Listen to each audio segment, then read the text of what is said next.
ഒരു 10 പൊതിച്ചോറിൽ കൂടുതൽ കെട്ടാനായിട്ട് ഞാൻ ശ്രമിച്ച ആദ്യത്തെ ശ്രമമായിരുന്നു ഇത്. ഒരു വലിയ പാത്രത്തിൽ ചോറ് വാർക്കാനായിട്ട് കണ്ണൻ എന്നെ ഈ ഒരു പുതിയ ടെക്നിക്കിൽ കൂടി ഹെൽപ്പ് ചെയ്യുമായിരുന്നു. ഞാൻ ഇങ്ങനെ ട്രൈ ചെയ്തിട്ടില്ല.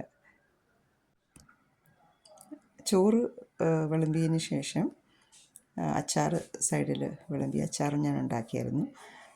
പിന്നെ ഒരു കൂട്ടുകറി അതിൻ്റെ സൈഡിൽ വെച്ചു. മീൻ നേരത്തെ വറ്റിച്ച് വെച്ചുകൊണ്ട് അതും ഒരു പാക്കറ്റിലാക്കി കെട്ടി. പിന്നെ ഈ പാക്കറ്റുകളൊക്കെ ചോറിൻ്റെ സൈഡിൽ വെച്ചു.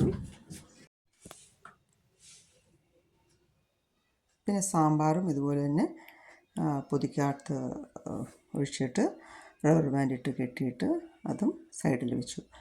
ഇത്രയും മാത്രം, ഈ 4 കൂട്ടം കറിയാണ് ഞാൻ ഉദ്ദേശിച്ചത്. ചോറും പൊതി പാക്ക് ചെയ്യാനായിട്ട് പിന്നെയും കണ്ണനാണ് ഹെൽപ്പ് ചെയ്യുന്നത്. കണ്ണൻ അത് നോക്കിക്കുക എങ്ങനെയാണ് ഡയഗണലി എടുത്തിട്ട് റോൾ ചെയ്തിട്ട് ഫോൾഡ് ചെയ്തിട്ട് പാക്കറ്റ്സ് അതിൻ്റെ മുകളിലാണ് വയ്ക്കുന്നത്.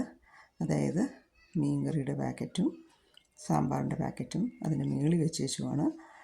പിന്നെ ന്യൂസ് പേപ്പർ ഒന്നുകൂടെ ഡയഗണലി എടുത്ത് 2 സൈഡിൽ നിന്നും ക്ലോസ് ചെയ്ത് വെച്ച് അതിനെ നീറ്റായിട്ട് പാക്ക് ചെയ്യുക.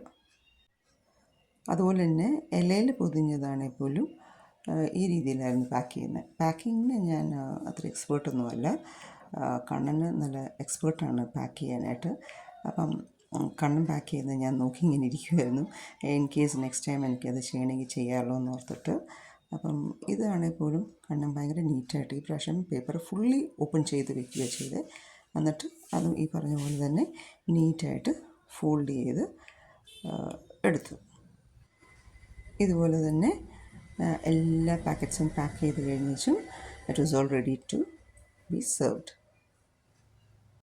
ഈ പ്രാവശ്യം സഹനം ഗ്രൂപ്പ് ബിജു ആണ് ഞങ്ങളെ ലീഡ് ചെയ്യുന്നത്. ഞങ്ങളെ കൊണ്ടുപോയത് കളമശ്ശേരി മെഡിക്കൽ കോളേജിലാണ്. അവിടെ ഫുഡ് കൊടുക്കാനായിട്ടൊരു കൗണ്ടറുണ്ട്. അവിടെ ആൾക്കാർ വന്ന് കളക്ട് ചെയ്തോളും ഫുഡ്. നമ്മളുടെ അടുത്ത് അവർ വന്ന് അവർക്ക് വേണ്ടി ആവശ്യമുള്ള പാക്കറ്റ്സ് അവർ വന്ന് കളക്ട് ചെയ്യും. That was a big honour for us. പലരും വന്ന് they very grateful that we are giving them, and I was also very grateful that I was able to serve them. ഭയങ്കര സന്തോഷം തോന്നി ആൾക്കാർക്ക് ഇങ്ങനെ ഫുഡ് കൊടുക്കുക.